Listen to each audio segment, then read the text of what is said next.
Every agency knows this moment. Your client asks, "Is this working?" And you're scrambling for a clear answer. Our media measurement and attribution partner, Arima, solves this.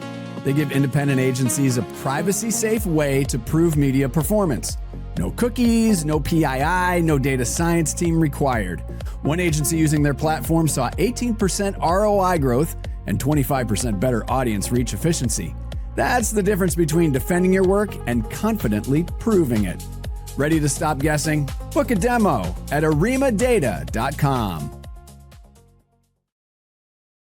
All right, and welcome to another Indie Work Showcase. Today we're gonna get into a 100-year-old brand that just decided, hey, it's time to put out some feelers out there in terms of advertising. So it's the American College of Financial Services, and they've been training financial professionals since 1927. So for nearly 100 years, they never ran a national advertising campaign. But in October 2025, that changed thanks to the agency behind it, BigCom, a 30-year-old indie shop from Birmingham, Alabama. Shannon Harris is the executive creative director at BigCom, the first woman to hold the role in the agency's 28-year history. And she's here to walk us through how they turned nearly a century of institutional credibility into a humor-driven national campaign called Specialists Need Specialists Too, along with Jared Trexler, Senior Vice President, Chief Marketing and Strategy Officer at the American College of Financial Services. Thank you both for joining us. We appreciate it very much. Thanks for having us, Kyle. Of course. Thanks, Kyle. Of course. So Jared, tell us a little bit about the American College of Financial Services and what they do and why you waited nearly 100 years to do a campaign. So we like to say we're 100 years young. Entrepreneurial spirit led by our president and chief executive officer, George Nichols III. The college predominantly throughout its history has been a very B2B driven organization. The college partners with many of the national brands that your listeners would know and trust: Charles Schwab, New York Life, State Farm, Edward Jones, LPL Financial, and others, and then train their advisors to be more competent and deliver plans with confidence and clarity. Our desire to now go direct to the consumer is a way to live out our mission, first and foremost, how we benefit society by helping consumers in their selection process of a financial advisor. That's really goal number one of this national campaign. It's the first time we've gone directly to the consumer, skipping over the advisor, and really informing the consumer and empowering that consumer to choose an advisor with education from the American College. And then second, we're really raising the profile and credibility of those letters after an advisor's name. The profession lovingly calls it alphabet soup. And the reason they do that is because there's 256 designations recognized by FINRA, a governing regulatory agency in financial services. But really the certified financial planner, which is not our mark, is the only designation that has any sort of modicum of credibility. We believe as the profession evolves and matures, that financial services should be more like medicine or law. And one of our ways of doing that was to engage with a firm like BigCom and drive a campaign to help inform, educate, and empower consumers. Excellent. And so Shannon, tell us a bit about the brief. They came to you. How did you connect as both entities? And then what was the brief that led into this work? And then we'll watch the work after that. So I had a lovely former client that was working for the college at the time that I worked with many years ago on a large national healthcare campaign. And I think that she knew that what we could do is take something as complex as Jared just described and make it funny and make it relevant and make it, feel, give that specificity kind of in a broad sense. And we were excited to be introduced to Jared and team. He brought us that kind of complex story and that deep history and then said, can we make this funny? And can we make this kind of friendly and approachable? And I think, financial people's kind of financial stories are very personal to them. And I think what we learned along the way from advisors and all of the discovery sessions we did, and our strategists attended the Horizons conference with the team, we really learned that advisors go out of their way to gain these designations to really provide that personal care for their clients, and that that building that trust with them and kind of that authenticity with them is super important from the get. So we did think there was some rich ground for a little bit of humor, and just kind of a really approachable introduction to consumers. Excellent. Well, let's take a look at the work. Strong fermentation, great elasticity. My 7-year-old sourdough starter is paying dividends, but I don't have a recipe for making my retirement savings last. That's why I'm here. While you were perfecting that sourdough, I was earning a designation to identify income strategies for you. So my financial future won't be half-baked. No, I got your dough covered. Specialists need specialists too. Learn more at youradvisorguide.com.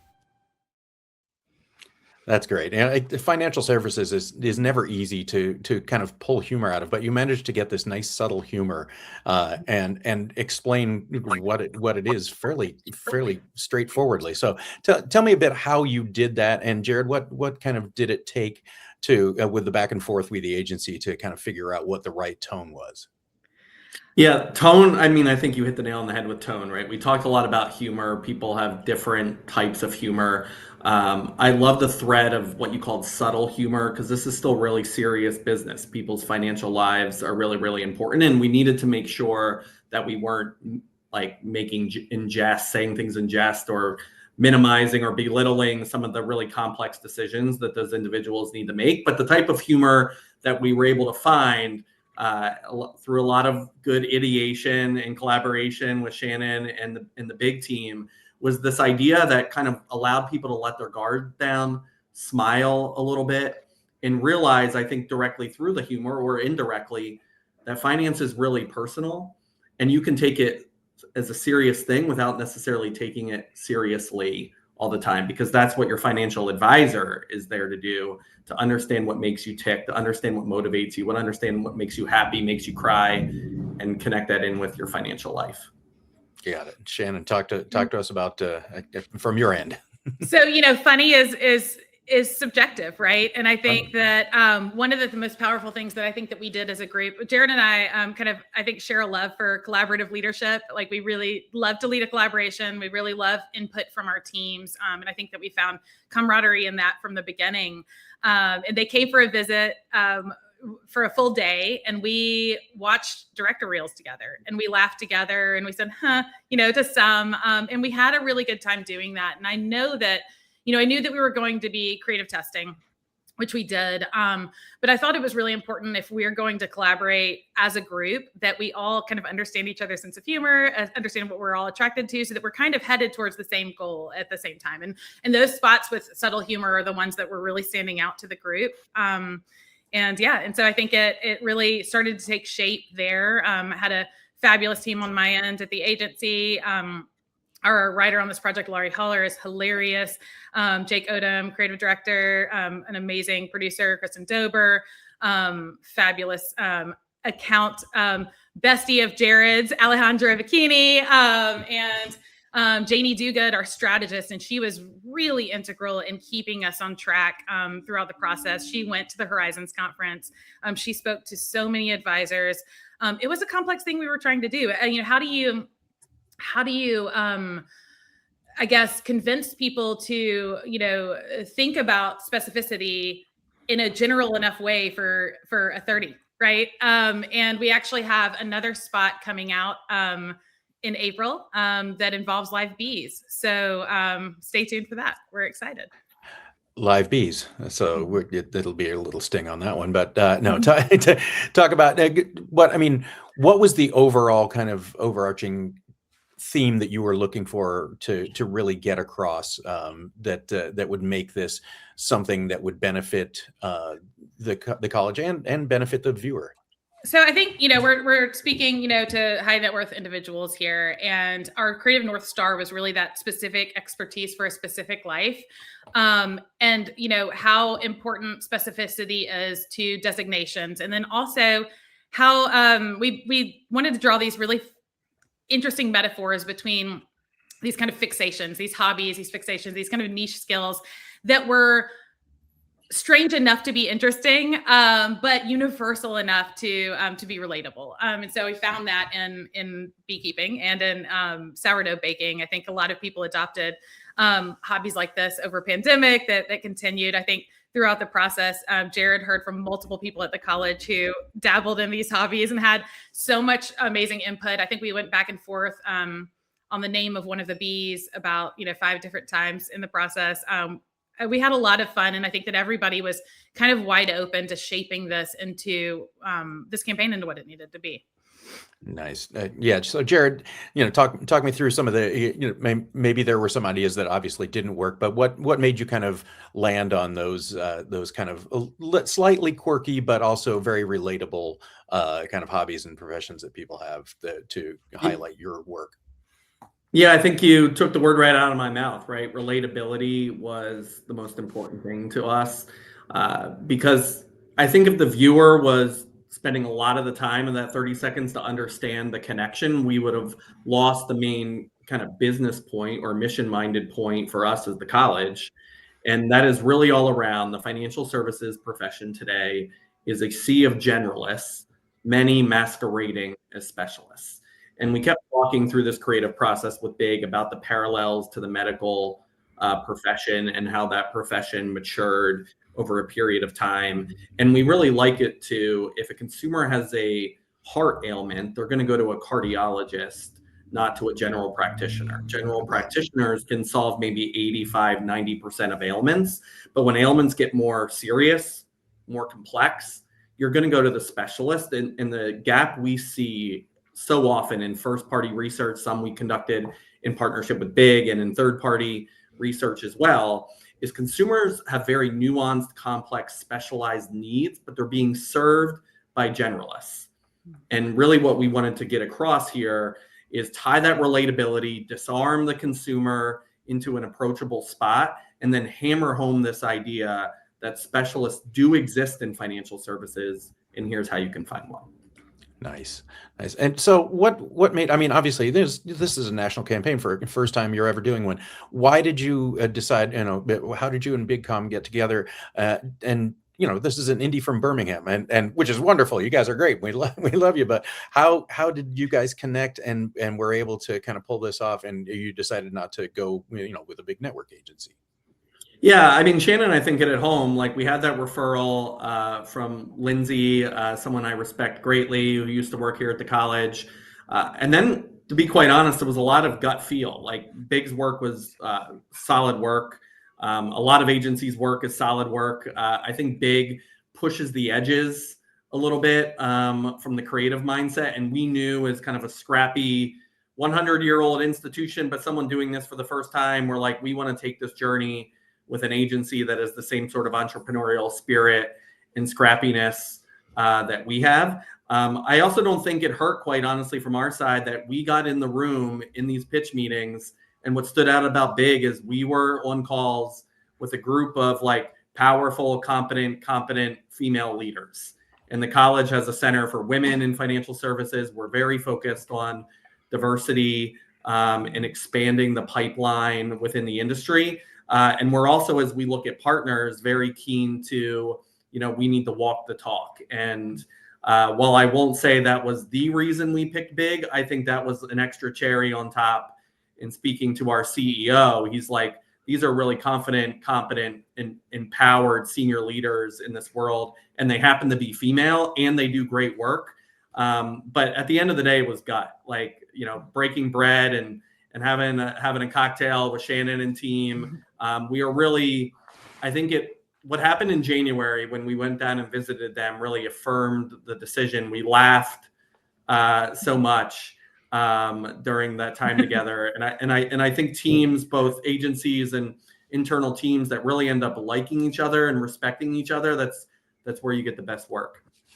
Certainly, certainly. I mean, they always say chemistry is such an important thing, but you never really know how to kind of qualify or quantify that. But it really is, and it sounds like you guys connected very well. And Shannon, how did you kind of keep pushing them forward too? Because obviously they hadn't done a campaign before. How do you kind of, like if a consumer-facing campaign? So how do you kind of, get that trust that you're able to be that agency that can pull it off? In my career, I've done a lot of healthcare work, and I find in that space, we often kind of get embedded with internal teams, and there's just so much complexity there. And I think that it reminded me of that in a way. Like, we got to know each other quick. We were all, friends, pushing each other, being wide open to advice. I just really, kind of try to stay friends with my ego and be wide open and teachable, at all times. And this was a subject matter, I didn't know a lot about specialization in this space. So I think that it was exciting to learn more about it. And I think that it was helpful that we were kind of learning along the way. And also, in terms of being able to translate that to consumers, you think about, like Jared said, the parallels to healthcare. And, I'm a nearly 42-year-old woman, and I have a lot of specialists, right? I have all of my doctors. I have, I'm a person who believes that people should come to me, for what I do, and I should go to, specialists for what they do. And I think a lot of professionals believe that, but don't understand the depth of what's available to them from a financial perspective. But I think that again, we both kind of stayed wide open to learning. We did creative testing. I think the testing was really interesting. It kind of told two stories. We tested two concepts. One of them, the other concept actually barely won in preference. But the sourdough concept was 15% better at breaking through clutter and more memorable, engaging, and more effective at creating urgency. So we took that and made it a little bit more understandable, simplified the concept. I think in the original concept, we had a backstory. She was an architect baking sourdough bread. And we simplified that so that it was a quicker get. And then I think really also our talent really brought it to life. Our director, Sean DeVay, and our DP, Caleb Zorn, worked really hard to kind of get that timing right. But the other fun thing about the talent on the spot, they came for their fitting the day before shoot day one, and the two women ended up having dinner together. And this is what we do in Birmingham: we dine, we drink, we have a good time, we laugh. And they found out they were in town from Atlanta. They go to a restaurant, and they realized that they were in the same acting workshop in LA. Oh my God. And so they realized they build characters in the same way. So they spent, like an entire dinner the night before building their characters together. And I loved that about them. I thought that, they both had kind of a comedic quality to them that was likable, but like also believable and relatable. And so it was a lot of fun pulling that out of them. And then the two men in the spot that you will see at the end of next month. Excellent. Are there any other anecdotes you have from the shoot, Jared? Anything funny, Shannon? Anything that kind of stood out? I know that there was in this spot, there's certainly a lot of flour being thrown around. A lot of flour. Yeah. It was very hot, as you could imagine, in Birmingham. So I felt bad a little bit for the beekeeper spot, which will be coming out here at the end of April, as they're in all this garb and it's 90 degrees at 8:30 in the morning. So they really earned their keep during that spot. But it was also really neat in that the places we chose, we talked about casting, but even scouting of locations met the moment of what we were trying to achieve. And we got to speak to actually like a beekeeper who's super passionate about this, and it brought some like real life connectivity to what we were doing in the spot. And that was always what we wanted to have happen. That if I went somewhere and talked to an actual client of an advisor, that they would see themselves in these characters in these moments. And that, I think that comes back to relatability. But yeah, the heat in Birmingham and the beekeeper spot was, I think, what stands out to me. Jared, I think it was July 30th, maybe, when you guys arrived. And it was hot. At one point, the beekeeper, I had a fixation about getting this perfect greenhouse for him to kind of have this setting in. And we found this kind of unicorn location that had the kitchen we wanted. It also had this greenhouse. It had this kind of little garden potting room. It had a lot and just a really lovely open family. We found it in Birmingham Home and Garden magazine. Saw this greenhouse, had to have it. And it was, I think it was on the Tech Scout. I think they spent an hour exploring it and then called and they said, Shannon, it's in this beekeeper suit. It's over 100 degrees. This greenhouse is going to be impossible. We're not going to get the performance. And Jared was so awesome about it. And I think that everyone was like, that was your fixation. I was like, okay, I can move past the greenhouse. I'm not trying to, hurt anyone. But yeah, so we moved kind of into this kind of potting room space that actually I think turned out to be even better. So it was, I'm a firm believer that things happen for a reason. So, and then, we were in Mountain Brook, a really lovely, affluent neighborhood in Birmingham. And there just happened to be a beekeeper right down the road in his lovely backyard. So with, all of his bees who was willing to help us, it was just a really generous couple of families that allowed us in their homes for a couple of days to shoot these spots. Nice. All right, just one more question for you each, and I'll start with you, Shannon. What was something you learned from this project that maybe surprised you? I think when it came to the creative testing, I think that I was nervous about